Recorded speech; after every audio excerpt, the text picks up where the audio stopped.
जय हिंद. आज मी तुमच्याशी नुकतीच अग्निपथ रिक्रुटमेंट योजना जी भारत सरकार द्वारा घोषित करण्यात आली त्याच्यामधल्या ज्या गोष्टी तुम्हाला माहित आहेत तीच चर्चा मी तुमच्याशी करणार नाही, पण त्याच्यामध्ये असणाऱ्या काही उणिवा, त्याच्यामध्ये असणाऱ्या काही कमतरता आणि सर्वात महत्वाचं या योजनेशी संबंधित जे वेगवेगळ्या प्रकारचे गैरसमज सामान्य विद्यार्थ्यांच्या किंवा वेगवेगळ्या प्रकारच्या भरतीशी संबंधित तयारी करणाऱ्या विद्यार्थ्यांच्या आणि त्यांच्या पालकांच्या मनामध्ये आहेत ते क्लिअर करण्यासाठी आज तुमच्या समोर मी आलेलो आहे. मुळात ही अग्निपथ योजना काय आहे हे तुम्हाला माहित आहे, पण मी जसं सांगितलं फक्त ज्या गोष्टी तुम्हाला माहित नाहीत किंवा त्याविषयीची जी काही गैरसमज आहेत तेच फक्त मी आज तुमच्याशी चर्चा करणार आहे. सगळ्यात पहिली गोष्ट, अग्निपथ रिक्रुटमेंट स्कीम म्हणजे थोडक्यात आर्मी, नेव्ही किंवा एअरफोर्स मध्ये भरती होण्यासाठीची ही नवीन योजना आहे. याचं नाव जरी नवीन असलं तरी हे जर काही जण समजत असतील की याच्या माध्यमातून प्रचंड मोठ्या प्रमाणामध्ये येणाऱ्या काही वर्षांमध्ये आर्मी, नेव्ही आणि एअरफोर्स मध्ये भरती होणार आहे, कुठली तरी ऍडिशनल भरती करण्याची ही योजना आहे, असं जर तुमच्या मनामध्ये असेल तर ते पूर्णतः चुकीचं आहे. मुळात आपल्याला माहित आहे 2019-20 पर्यंत आर्मी, नेव्ही, एअरफोर्स मध्ये भरती झाली आणि 2020 नंतर कोरोना महामारीमुळे मागच्या ऑलमोस्ट 2 वर्षांमध्ये सैन्य दलामध्ये कुठलीही जवानांची भरती झाली नाही. म्हणजे मागच्या 2 वर्षापासून एक प्रकारे ही तुंबलेली जी प्रक्रिया होती ती प्रक्रिया आता भरतीची पुन्हा सुरू होणार आहे. पण आता ही भरतीची प्रक्रिया जरी सुरू झाली तरी त्यामध्ये काही बदल असणार आहेत. नेव्हल चीफ हरिकुमार यांनी पत्रकार परिषदेमध्ये बोलताना स्पष्टपणे केलेलं आहे की आता 2022 पासून नंतर या अग्निपथ योजनेच्या माध्यमातूनच नौदलामध्ये भरती होणार आहे. म्हणजेच नौदलामधले जे जवान आहेत त्या जवानांसाठी आता नवीन भरतीची प्रक्रिया म्हणजे अग्निपथ योजना. म्हणजे नंबर 1 जो क्लॅरिफिकेशन मी या ठिकाणी तुम्हाला देऊ इच्छितो की या अग्निपथ योजनेच्या माध्यमातून ऍडिशनल भरती होणार नाही. मागच्या कित्येक वर्षांपासून ज्या प्रकारे आर्मी, नेव्ही आणि एअरफोर्स मध्ये भरती होत होती त्याच प्रकारची ती भरती असणार आहे. अग्निपथ योजना ही काही ऍडिशनल भरती नसणार आहे. Point number 1. Point number 2, additional भरती जरी नसली आणि मागच्या प्रमाणेच ही भरती जरी असली तरी त्यामध्ये आमूलाग्र बदल करण्यात आलेले आहेत. आणि काय बदल आहेत? या अग्निपथ योजनेच्या माध्यमातून जी काही भरती होणार आहे आर्मी, नेव्ही, एअरफोर्स मध्ये, ती भरती झाल्यानंतर तो जवान, मग तो मुलगा असो किंवा ती मुलगी असो, तो जवान हा 4 वर्षाच्या कॉन्ट्रॅक्च्युअल एम्प्लॉयमेंटसाठी या भरतीच्या माध्यमातून सैन्य दलामध्ये दाखल होणार आहे. म्हणजेच ही परमनंट सर्व्हिस नसणार आहे.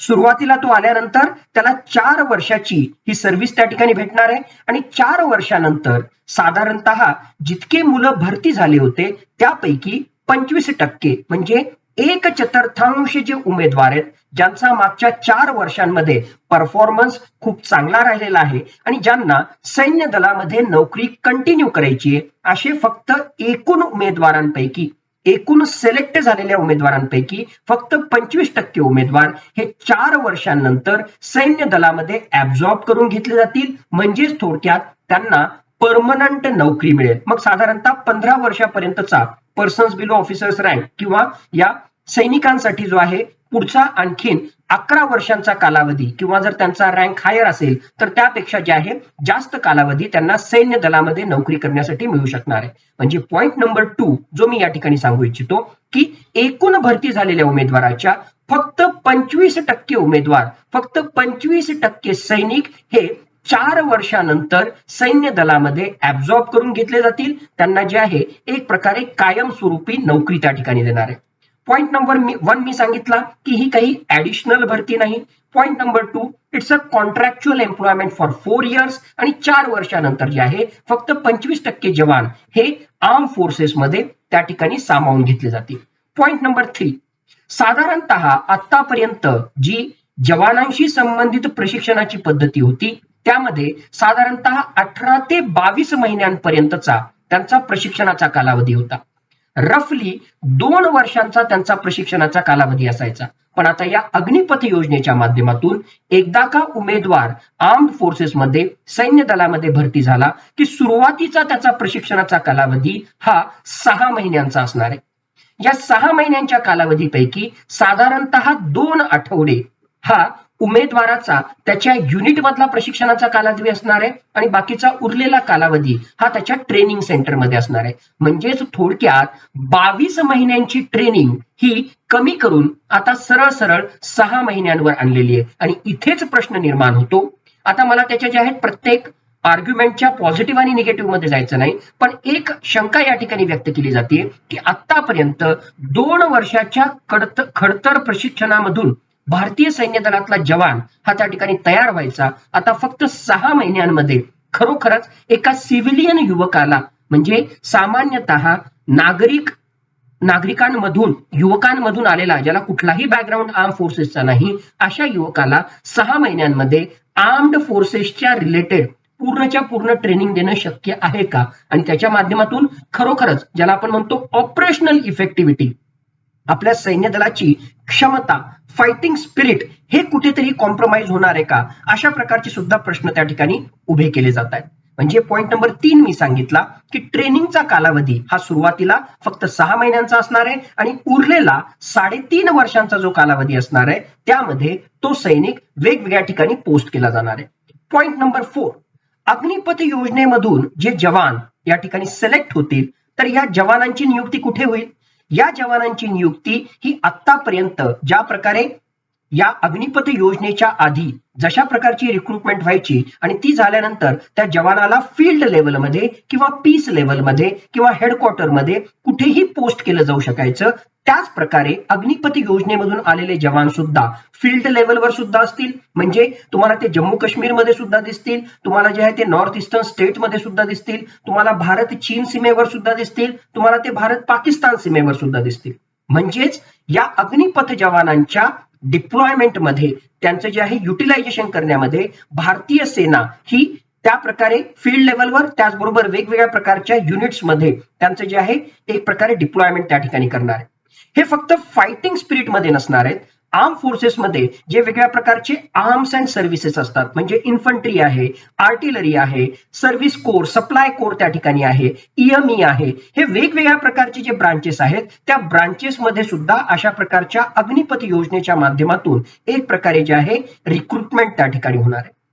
पुढचा मुद्दा आपल्याला या ठिकाणी लक्षात घ्यावा लागेल की 4 वर्षानंतर ज्यावेळेस हा जवान म्हणजे 75% युवक जे आर्म फोर्सेसमध्ये ऍब्झॉर्ब होणार नाहीत, 4 वर्षानंतर त्यांची कॉन्ट्रॅक्च्युअल एम्प्लॉयमेंट संपली आणि कॉन्ट्रॅक्च्युअल एम्प्लॉयमेंट संपल्यानंतर त्यांना जे आहे एक प्रकारचं स्किल सर्टिफिकेट हे आर्म्ड फोर्सेस तर्फे दिलं जाणार. कारण मागच्या 4 वर्षांमध्ये सुरुवातीला प्रशिक्षण घेतलं, त्याचबरोबर आर्म्ड फोर्सेसच्या अतिशय खडतर आणि शिस्तबद्ध पद्धतीनं हे सगळे जवान त्या ठिकाणी एक प्रकारे प्रशिक्षित झाले आणि आता या जवानांना एक प्रकारचं स्किल सर्टिफिकेट भेटणार आहे. आणि या स्किल सर्टिफिकेटच्या आधारावर वेगवेगळ्या राज्य सरकारांमध्ये त्याचबरोबर वेगवेगळ्या प्रकारच्या संस्थांमध्ये, मग त्या प्रायव्हेट ऑर्गनायझेशन असो किंवा गव्हर्नमेंट ऑर्गनायझेशन असो, एक प्रकारे जे आहे नोकरी मिळण्यासाठी या स्किल सर्टिफिकेटच्या आधारावर या जवानांना मदत होणार आहे.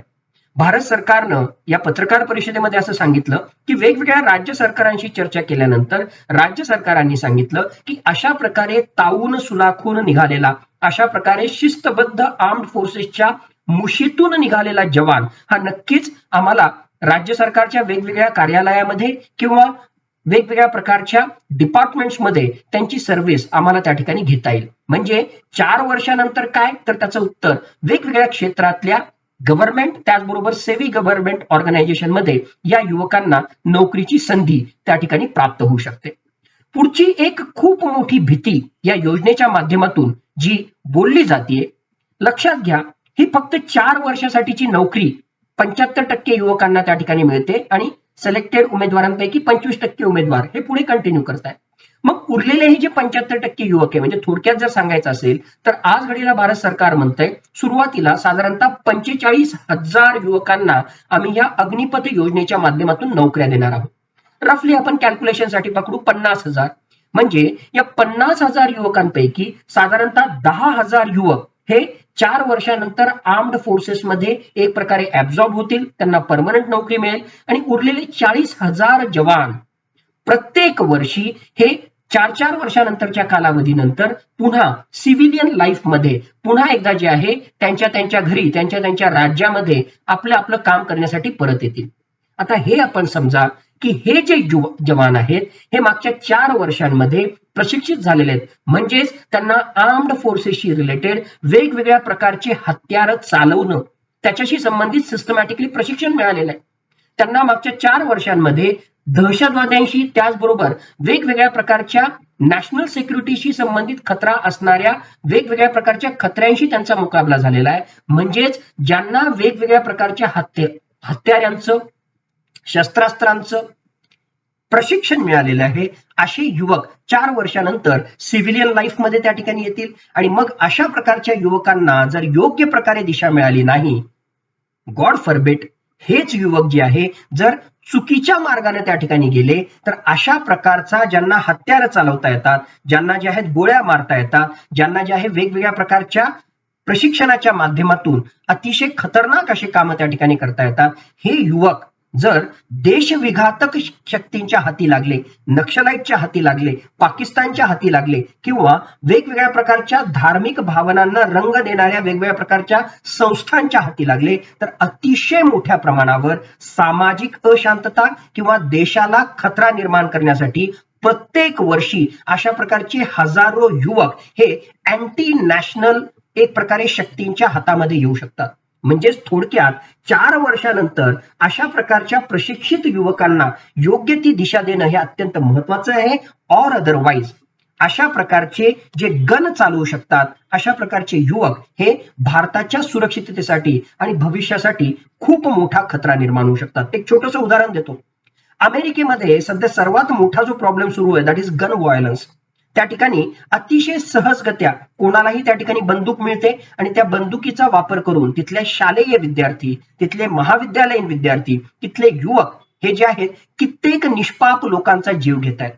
इमॅजिन करा, भारतामध्ये येणाऱ्या काही वर्षांमध्ये जर अशा प्रकारे प्रशिक्षित युवक ज्यांना गन चालवता येते आणि जर कुठून त्यांना अशा प्रकारची शस्त्रास्त्र मिळाली तर भारतामध्ये सुद्धा जो आहे खूप मोठा हिंसाचार, खूप मोठा जो आहे भारताच्या सुरक्षिततेशी संबंधित खतरा निर्माण होऊ शकतो. म्हणून अशा प्रकारच्या कॉन्ट्रॅक्च्युअल एम्प्लॉयमेंटच्या माध्यमातून प्रशिक्षित झालेल्या युवकांना 4 वर्षानंतर योग्य दिशा देणं हे अत्यंत मोठं आव्हान हे भारत सरकार समोर असणार आहे. याचा नक्कीच आपल्याला भविष्यासाठी विचार करावा लागणार आहे. सर्वात महत्वाची गोष्ट, अग्निपथ योजना ही फक्त पर्सन्स बिलो ऑफिसर्स रँक म्हणजे थोडक्यात ज्याला आपण म्हणतो की शिपाई लेवल ते सुभेदार लेवल पर्यंतचे जे वेगवेगळे रँक्स आहेत त्या पर्सन्स बिलो ऑफिसर्स रँक साठीच आहे. म्हणजे थोडक्यात शिपाई भरतीसाठी असणारी ही योजना आहे. याचा अधिकारी वर्गाशी कुठलाही संबंध नाही. अग्निपथ योजनेच्या माध्यमातून आर्मी, नेव्ही, एअरफोर्स मध्ये कुठल्याही ऑफिसरची नियुक्ती होणार नाही. अग्निपथ योजना ही आज घडीला फक्त आणि फक्त पर्सन्स बिलो ऑफिसर्स रँक म्हणजे थोडक्यात शिपाई लेवल पर्यंतच मर्यादित आहे. याच्या माध्यमातून कुठल्याही अधिकाऱ्याची नियुक्ती या अग्निपथ योजनेच्या माध्यमातून होणार नाही. ही सुद्धा गोष्ट आज घडीला आपल्याला या ठिकाणी लक्षात घ्यावी लागेल. मुळातच एका बाजूला प्रचंड प्रमाणामध्ये बेरोजगारी वाढलेली आहे आणि त्याच्या माध्यमातून मागच्या काही वर्षांमध्ये कोरोनाच्या महामारीमुळे आणखीन त्याला ब्रेक लागला होता आणि या सगळ्या गोष्टींमुळे ज्या प्रकारची एक प्रकारची अशांतता युवकांमध्ये समाजामध्ये आहे त्याला कुठेतरी दिशा देण्यासाठी अशा प्रकारचं रिक्रुटमेंट हे भारत सरकार त्या ठिकाणी करतंय. नक्कीच स्वागतार्ह बाब आहे, पण यामध्ये खूप मोठे खाच खळगे आहेत, खूप मोठ्या वेगवेगळ्या ज्या आहेत एक प्रकारे भविष्यामध्ये प्रॉब्लेम सुद्धा निर्माण होऊ शकतात. हे सुद्धा आपल्याला लक्षात घ्यावं लागेल. ही एक भीती त्या ठिकाणी बोलवली जाते की फक्त 4 वर्षांचा जर कालावधी असेल तर खरोखरच आर्म्ड फोर्सेसशी संबंधित जे प्रोफेशनलिझम लागतं, जी शिस्त लागते, जो सिस्टमॅटिकनेस पणा या सगळ्या गोष्टीतून येतो तो या 4च वर्षांमध्ये भारतीय आर्म्ड फोर्सेसमध्ये येईल का? का मोठ्या प्रमाणावर जे आहे बेशिस्तीचं वर्तन हे मोठ्या प्रमाणावर आर्म फोर्सेसमध्ये दिसेल. एक प्रकारे आतापर्यंत जगातली सर्वोत्कृष्ट प्रोफेशनल आर्मी म्हणून भारतीय सेनेला जे ओळखलं जातं त्यामध्ये कुठे कॉम्प्रोमाइज होईल, अशा प्रकारचे वेगवेगळे प्रश्न सुद्धा या ठिकाणी निर्माण केले जात आहेत.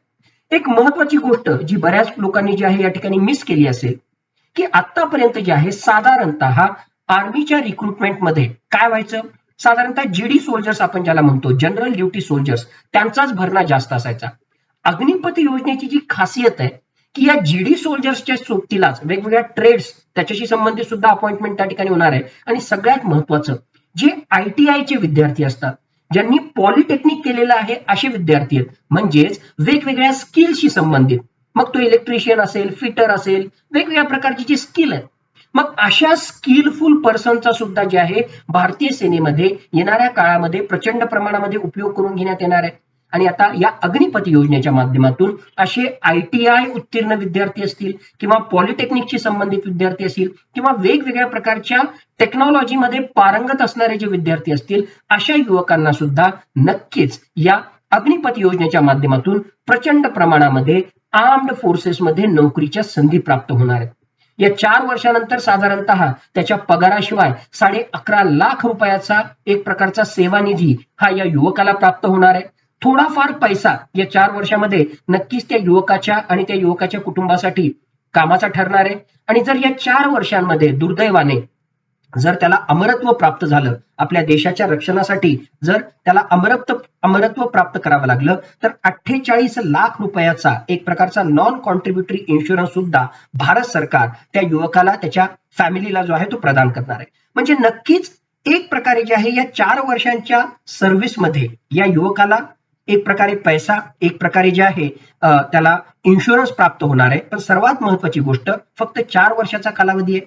17.5 ते 21 वर्षातल्या वयोगटातल्या युवकांसाठी ही अग्निपथ योजनेची स्कीम उपलब्ध असणार आहे. 4 वर्षानंतर काय, हा अत्यंत महत्वाचा प्रश्न आहे. कारण उमेदीचे 4 वर्ष जर या युवकाने या आर्म्ड फोर्सेसच्या करिअरसाठी त्या ठिकाणी घातले आणि त्यानंतर तो जर ऍब्झॉर्ब झाला, खूपच चांगली गोष्ट आहे. किंवा या स्किलच्या आधारावर त्याला सिव्हिलियन लाईफ मध्ये सुद्धा जर चांगली नोकरी मिळाली, स्वतःचा व्यवसाय स्थापन करता आला, कॉर्पोरेट सेक्टरमध्ये, प्रायव्हेट सेक्टरमध्ये चांगली नोकरी मिळाली, खूपच चांगली गोष्ट आहे. असंच व्हावं असं भारत सरकारला सुद्धा वाटतं. पण जर या युवकांना योग्य दिशा मिळाली नाही, तर उमेदीचे 4 वर्ष गेल्यानंतर मग पुन्हा काय, हा मोठा प्रश्न त्या युवकासमोर, भारतीय समाजासमोर आणि एकूणच भारताच्या सुरक्षा व्यवस्थेवर सुद्धा निर्माण होऊ शकतो.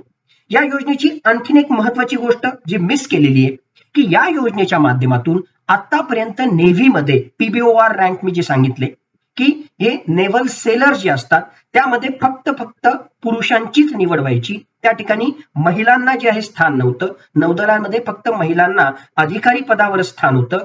आता या अग्निपथ योजनेच्या माध्यमातून नौदलामध्ये महिलांना, मुलींना सुद्धा जे आहे सैलर या पदावर, म्हणजे थोडक्यात पर्सन्स बिलो ऑफिसर्स रँक, शिपाई या पदावर मुलींना सुद्धा संधी प्राप्त होणार आहे.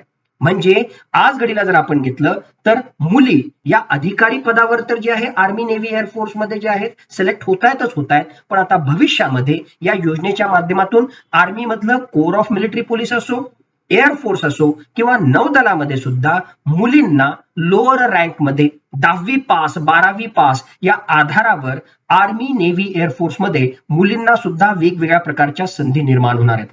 अग्निपथ योजना, याचे काही पॉझिटिव्ह आहेत, याची काही निगेटिव्ह आहेत. मला जर कोणी त्या ठिकाणी विचारेल तर जे आहे मी फक्त आतापर्यंतच्या चर्चेमध्ये या गोष्टीमधल्या काही निगेटिव्ह गोष्टी त्या ठिकाणी सांगण्याचा प्रयत्न केला, किंवा ज्या गोष्टी सामान्य लोकांना माहीत नाहीत त्या त्यांच्यापर्यंत पोहोचण्याचा प्रयत्न मी त्या ठिकाणी केला. कारण या अग्निपथ योजनेविषयी वेगवेगळ्या प्रकारच्या बातम्या आपण ऐकताय, व्हायरल मटेरियल याच्याशी संबंधित होत आहे. पण हे जे बारकावे आहेत, मुख्यतः या योजनेशी संबंधित ज्या काही कमतरता किंवा ज्या गोष्टी सामान्य लोकांना माहीत नाहीत त्या तुमच्यापर्यंत पोहोचवण्याचा प्रयत्न या चर्चेच्या माध्यमातून, या संवादाच्या माध्यमातून मी तुमच्याशी आज घडीला यात केलेला आहे. तर नक्कीच या योजनेच्या माध्यमातून काहीतरी सकारात्मक येईल आणि आपल्या भारतीय समाजाला, देशाला एक नवी दिशा मिळेल असं आपण या ठिकाणी समजूया. कारण एक प्रकारे तावून सुलाखून निघालेला हा युवक 4 वर्षानंतर कुठल्या ना कुठल्या तरी क्षेत्रामध्ये काम करेल आणि भारताच्या प्रगतीसाठी एक प्रकारे हातभार लावेल असं जर आपण म्हटलं तर ते त्या ठिकाणी चुकीचं ठरू नये. अधिकारी वर्गासाठी नाहीये, फक्त आणि फक्त पर्सन्स बिलो ऑफिसर्स रँक, एक प्रकारे शिपाई पदासाठीची ही अग्निपथ योजना आहे, हे आपण लक्षात घ्यावं. जाता जाता फक्त एक महत्वाचा मुद्दा, की भारत सरकारने हे का केलं असेल. प्रत्येक वर्षी भारत सरकारला 5.2 लाख करोड, 5.2 लाख कोटी रुपये हे भारत सरकारला, भारत सरकारचे आर्मी, नेव्ही, एअरफोर्सशी संबंधित जवान, अधिकारी यांचा पगार आणि आतापर्यंत जे रिटायर्ड झालेले वेगवेगळ्या प्रकारचे एक्स सर्व्हिसमन आहेत त्यांचं निवृत्ती वेतन, पेन्शन, म्हणजे सॅलरी आणि पेन्शनसाठी भारत सरकारला प्रत्येक वर्षी 5.2 लाख करोड रुपये खर्च करावे लागतात. या अशा प्रकारच्या अग्निपथ योजनेच्या माध्यमातून, कॉन्ट्रॅक्च्युअल एम्प्लॉयमेंटच्या माध्यमातून हा खर्च बऱ्या प्रमाणामध्ये भारत सरकारला कमी करता येणार आहे. आणि हा खर्च एक प्रकारे सॅलरी आणि पेन्शनवरचा जर खर्च कमी झाला तर खऱ्या अर्थानं भारत सरकार हा जो पैसा वाचतोय तो एक प्रकारे भारताच्या मॉडर्नायझेशनसाठी, डिफेन्स मॉडर्नायझेशनसाठी, वेगवेगळ्या प्रकारची शस्त्रास्त्र, वेगवेगळ्या प्रकारचं तंत्रज्ञान यावर जो आहे भारत सरकार जास्तीत जास्त खर्च करू शकेल अशी अपेक्षा आहे. भारत सरकारनं, नरेंद्र मोदी सरकारनं, ज्याला आपण म्हणतो की वन रँक वन पेन्शन, हे डिक्लेअर केलं होतं. आणि त्यामध्ये जे आहे प्रचंड प्रमाणामध्ये भारत सरकारच्या बजेटमधला एक हिस्सा त्या ठिकाणी जातोय. एक प्रकारे जे आहे भारत सरकारचा सॅलरी आणि पेन्शनवरचा जो खर्च वाढतोय याला कुठेतरी कमी करण्यासाठी, कारण प्रत्यक्षरित्या भारत सरकार म्हणू शकत नाही. आणि कालच्या पत्रकार परिषदेमध्ये सुद्धा राजनाथ सिंग यांनी डंके की चोट पे वहां पे कहा, कारण पॉलिटिकली जे आहे ते प्रोजेक्ट करायचं सरकारला. त्यांनी त्या ठिकाणी सांगितलं की सुरक्षिततेशी संबंधित आम्ही कुठलंही कॉम्प्रोमाइज करणार नाही, तिथे आम्ही खर्च पाहणार नाही. हे बोलण्यासाठी ठीक आहे, पण अग्निपथ योजनेचा एक सर्वात मोठा उद्देश जो होता तो म्हणजे सॅलरी आणि पेन्शन, आर्म्ड फोर्सेसच्या जवानांचा, पर्सनेलचा, मनुष्यबळाचा सॅलरी आणि पेन्शन याच्याशी संबंधित वाढणारा जो खर्च आहे त्याला कुठेतरी जे आहे कमी करता यावं. आणि त्याच्यासोबतच भविष्यातली जे काही भारतीय सुरक्षिततेशी समोर जी चॅलेंजेस आहेत त्या चॅलेंजेसला सुद्धा कुठेतरी आपल्याला सामोरं जाता यावं. एकूणच आजच्या या चर्चेमधून काही ज्या गोष्टी तुम्हाला माहित नव्हत्या किंवा या योजनेच्या ज्या कमतरता आहेत त्या तुमच्या समोर आणण्याचा मी प्रयत्न केला. आय होप तुमच्या मनातले वेगवेगळ्या प्रकारचे डाऊट्स हे क्लिअर झाले असतील, कारण कित्येक विद्यार्थी, पालक, मीडियामधले सुद्धा माझे काही सहकारी कालपासून वेगवेगळ्या मेसेजेस आणि कॉल्सच्या माध्यमातून या क्वेरीज विचारतायत. तर मला वाटलं की तुमच्या समोर येऊन प्रत्यक्षपणे हा संवाद तुमच्याशी साधावा. That's all from my side. Thank you. Jai Hind.